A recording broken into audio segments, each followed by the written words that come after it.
Aurdal? Ja, takk. Nei, ja. Velkommen til vår presentasjon om skoletur til Aurdal. Først litt om turen. Aurdal befinner seg i Valdres.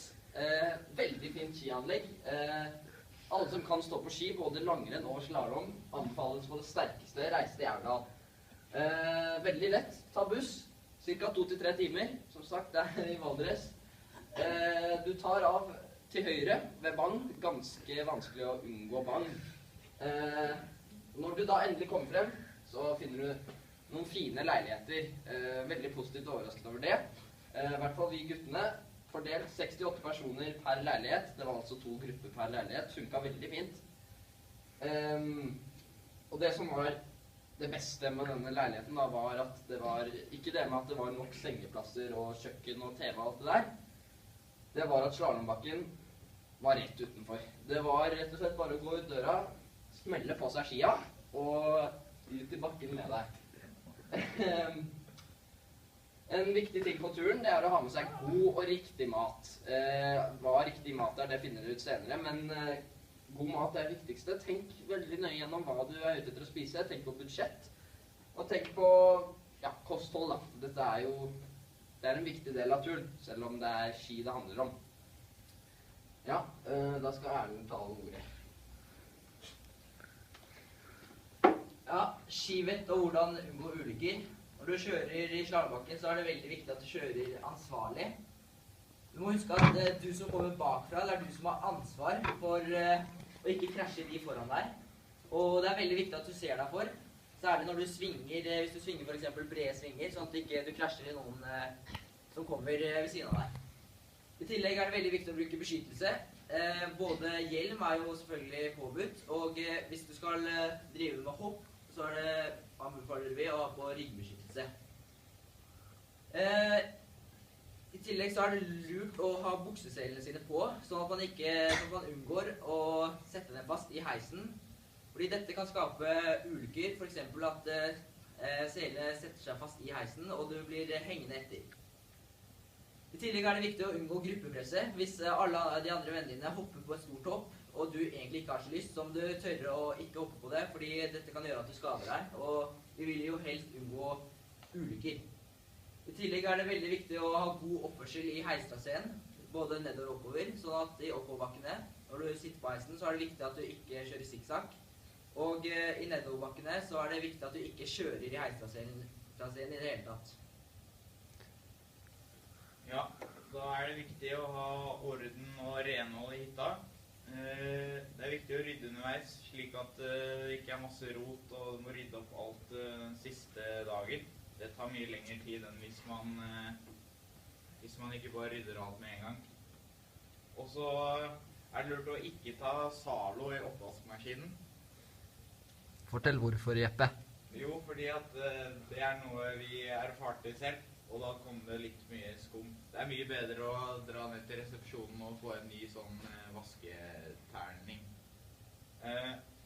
Og så ikke bruk så mye tallerkener og glass.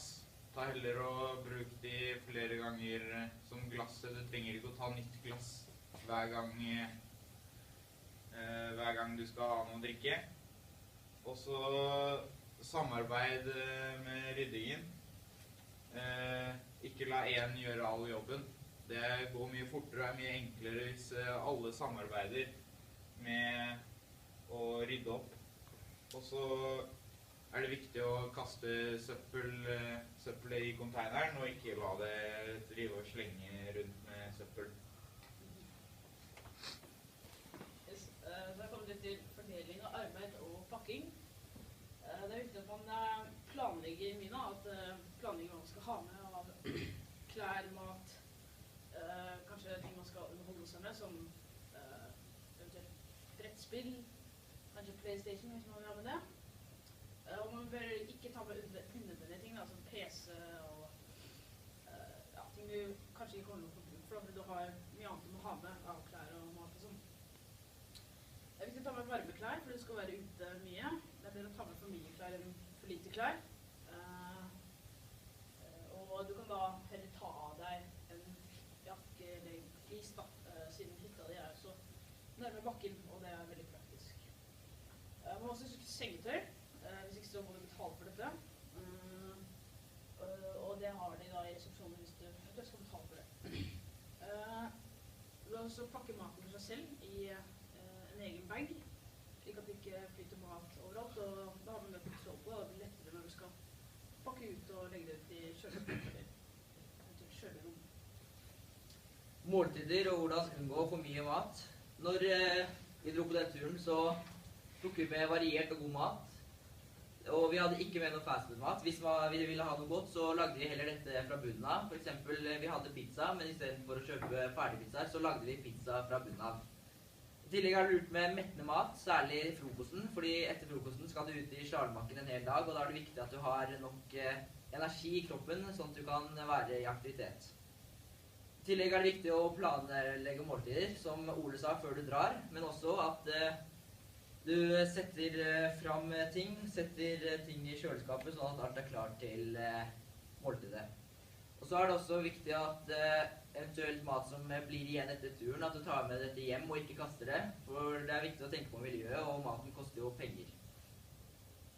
Ja, altså, hvordan sikre et hyggelig fellesskap? Ja, da for at alle skal ha et hyggelig fellesskap, så er det viktig å inkludere alle. Det er også viktig å være sosiale. At ikke alle er på telefonen, men at for eksempel man har brettspill og spiller kort, eller at man har noe felles å gjøre. Det er viktig.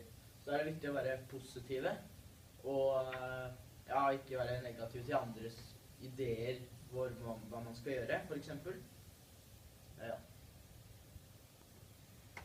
Ja, da filmer jeg litt Wait til. a little sit. Okay. Da håper jeg dere fikk lære nok om Aurdal til å ville reise dit da. Veldig hyggelig. Så er det sånn at noen har vel kanskje lyst til å dra til Aurdal. Ja. Da stopper vi der.